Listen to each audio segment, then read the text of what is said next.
हाय बच्चों, आज हम बात करेंगे नए टॉपिक की जो कि आनुवंशिकता रिलेटेड है। ठीक है, आज हम बात करेंगे आनुवंशिकता के एक नए टॉपिक की जो कि क्या है, लक्षण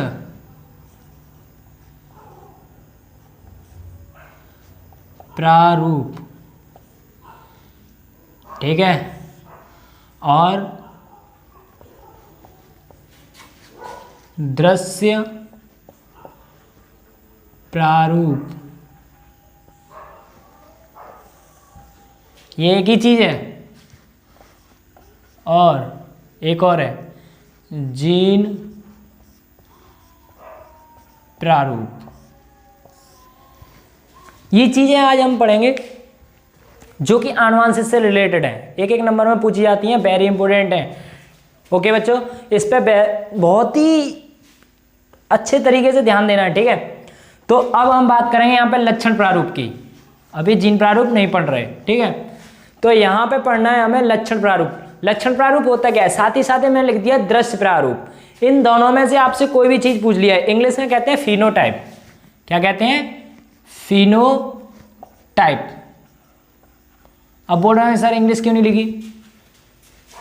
सर ने इंग्लिश इसलिए लिखी क्योंकि बायोलॉजी में, जो आपकी बायोलॉजी है उसमें फिनोटाइप हिंदी में भी लिखा जाता है। ठीक है ना, तो इस पर ज़्यादा ध्यान नहीं देना कि फिनोटाइप क्यों नहीं लिखा। फिनोटाइप हिंदी में लिख के आया है, तुम ये तो कहोगे हिंदी में नहीं लिखा है, इंग्लिश में लिखा है। तो हिंदी और इंग्लिश दोनों मीन्स ही की है।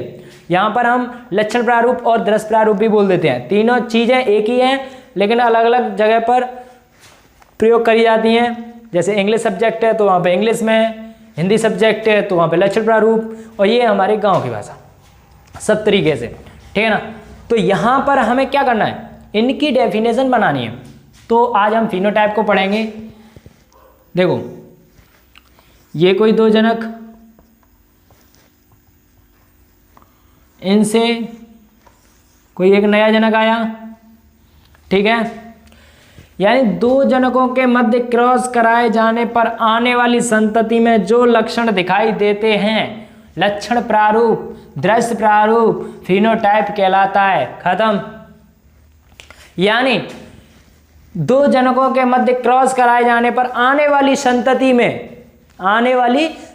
में जो लक्षण प्रभावी होते हैं, जो लक्षण दिखते हैं, ऐसे लक्षण जो दिखते हैं, दिखाई कौन कौन सी चीजें देती हैं, कलर, लंबाई, वेशभूषा, चेष्टा, ऐसी चीजें दिखाई देती हैं, बोलने का नजरिया। तो ऐसी चीजें जो दिखाई देती हैं वो क्या है, आपका लक्षण प्रारूप, फिनोटाइप, दृश्य प्रारूप। ठीक है, यहां पर हमें कुछ नहीं करना, यहां पे हमें बस थोड़ा सा कंसेप्ट याद रखना है। दो जनकों के मध्य क्रॉस कराने पर आने वाली संतति में दो लक्षण नग्न आंखों द्वारा दिखाई देते हैं। दिखाई देते हैं, क्या कहलाता है, फिनोटाइप। तो डेफिनेशन लिखो, दो जनकों के मध्य क्रॉस कराए जाने पर आने वाली संतति में जो लक्षण दिखाई देते हैं वो क्या कहलाता है, दृश्य प्रारूप। ठीक है, अब यहां पर हम समझेंगे, एक एग्जाम्पल देते हैं। लंबाई के लिए लेते हैं, क्या, लंबाई के लिए क्या होता है, लंबा और बौना। ये एग्जाम्पल है। लंबाई के लिए कैपिटल टी तथा स्मॉल टी बौने के लिए क्रॉस कराएंगे। एक कैपिटल टी यहाँ से, एक स्मॉल टी यहाँ से, एक कैपिटल टी यहाँ से, एक स्मॉल टी यहाँ से, एक कैपिटल टी यहाँ से, एक स्मॉल टी यहाँ से, एक कैपिटल टी यहाँ से, एक कैपिटल टी और एक स्मॉल टी। ओके, और यहाँ पर ये लक्षण दिखाई देता है, ये क्या है, लंबा, ये क्या है, बौना। पीछे वाले को नहीं देखते, आगे वाले को देखते हैं। आगे वाला कैसा है, लंबा, आगे वाला कैसा है, बौना। तो इन दोनों के मध्य क्या हुआ, क्रॉस यानी संकरण हुआ। तो आने वाली F1 पीढ़ी, ये लंबा, ये भी लंबा, ये भी लंबा, ये भी लंबा, लंबे और बौने में क्रॉस कराया, सारे पौधे कैसे आ गए? 100% लंबे पौधे।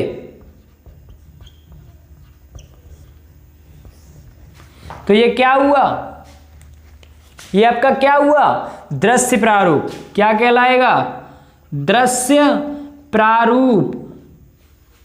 नग्न आंखों द्वारा तो यही चीज दिखती है, ये लंबा है, ये बौना है, उसके अंदर क्या पड़ा है हमें क्या पता, हमें तो बस दिखाई दे रहा है कि ये लंबा है, ये बौना है, ठीक है। अब यहां पर हमें क्या दिखाई दे रहा है? यहां पर लंबा दिखाई दे रहा है, यहां पे बौना दिखाई दे रहा है, लेकिन हमें यहां पर सब लंबे दिखाई दे रहे हैं। ये लंबे दिखाई दे रहे हैं मतलब क्या है? ये सभी पौधे लंबे होंगे। यही क्या कहलाता है? फिनोटाइप। यही कहलाता है दृश्य प्रारूप। यही कहलाता है लक्षण प्रारूप। अब तुम कहोगे सर एक में तो निकाल के दिखा दिया, अगले में भी करके दिखाओ। तो अगले को यहाँ पे कर देते हैं। मान के चलो इन दोनों में आपस में करा देते, capital T small T, capital T small T. Okay, capital T इसका इससे कराओगे कैपिटल टी स्मॉल टी, अब इसका इससे कराओगे तो कैपिटल टी स्मॉल टी। अब सोच रहे होंगे सर तुमने स्मॉल टी पहले क्यों नहीं लिया? भैया मैंने पहले बताया है कैपिटल वर्ड पहले आएगा, तो यहाँ पर क्या है? ये कैपिटल वर्ड पहले है, उसके बाद इसका इससे स्मॉल टी आ गई हमारी F2PD। क्या आ गई? F2PD। ये लंबा, ये लंबा, ये लंबा, ये बौना। बाप रे बाप, ये लंबा पौधा था, ये लंबा पौधा था कि नहीं था? ये भी लंबा, ये भी लंबा। इसके अंदर के जीन नहीं देखते हम। दोनों के मध्य क्या कराया? क्रॉस कराया। जब क्रॉस कराया तो हमें ये 3 पौधे लंबे और एक बौना आ गया। यही लंबे लंबे में कराया और एक बौना आ गया। ये कहां से आ गया?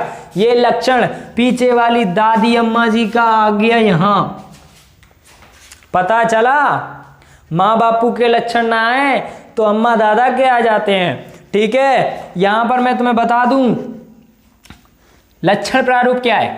2 जनकों के मध्य, 2 जनक, ठीक है, 2 जनकों के मध्य क्रॉस कराने पर आने वाली संतति में जो लक्षण नग्न आंखों द्वारा दिखाई देते हैं वो आपका फिनोटाइप कहलाता है, ठीक है। यहां पर हमें अनुपात निकालने के लिए बोल दिया जाए तो 3:1। 3 पौधे होंगे इक्वल टू लंबे, 1 पौधा इक्वल टू बौना। खत्म, जिंदा खत्म हो गया, हमारा डेफिनेशन का काम खत्म। तो याद कराए हमें सिर्फ डेफिनेशन कैसे लिखनी है? 2 जनकों के मध्य क्रॉस कराने पर आने वाली संतति में जो लक्षण नग्न आंखों द्वारा दिखाई देते हैं क्या कहलाता है? यूं फिनोटाइप कहलाता है। खत्म। अब लिखते हैं हम जीनोटाइप को।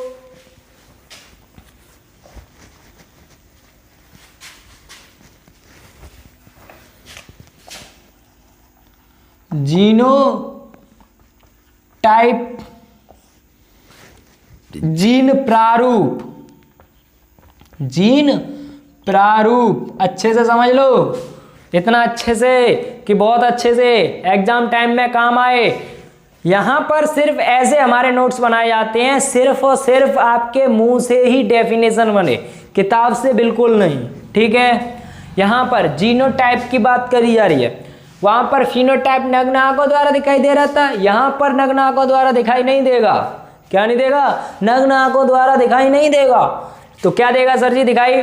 मैं बताऊंगा।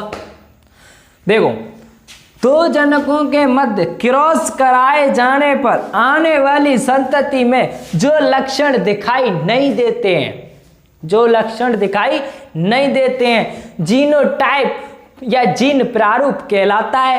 हो गया खत्म। अभी मैंने क्या बताया था? 2 जनकों के मध्य क्रॉस कराए जाने पर आने वाली संतति में जो लक्षण नग्न आंखों द्वारा दिखाई देते हैं तो वो दृश्य प्रारूप हो गया, लक्षण प्रारूप हो गया, फिनोटाइप हो गया। और जीनोटाइप क्या हो गया? 2 जनकों के मध्य क्रॉस कराए जाने पर आने वाली संतति में जो लक्षण नग्न आंखों द्वारा दिखाई नहीं देते हैं क्या कहलाता है? जीनोटाइप कहलाता है। ध्यान देना, अब ये तो था ही 100% फिनोटाइप। ओके, अब जीनोटाइप क्या है? जीनोटाइप भी होगा, देखो विषम युग्मी, ध्यान देना, ये विषम है, ये भी विषम है, ये भी विषम है, ये भी विषम है, सबके सब विषम है। ये सम है, ये सम है। सम यानी समान जोड़े वाले सम, और अलग अलग विपरीत लक्षणों वाले क्या, विषम। तो ये हो गया विषम। 100% विषम युग्मी जीनोटाइप। सर इसका तो 100% दिख रहा है, इसका सर क्या होगा? तो सर सुनिए क्या होगा, इसका होगा, ध्यान लगा के देखना, समलंबा एक है, कोई और है इस जैसा? नहीं है बाबा, नहीं है। ये तो स्मॉल टी आ गया इसमें, कैपिटल।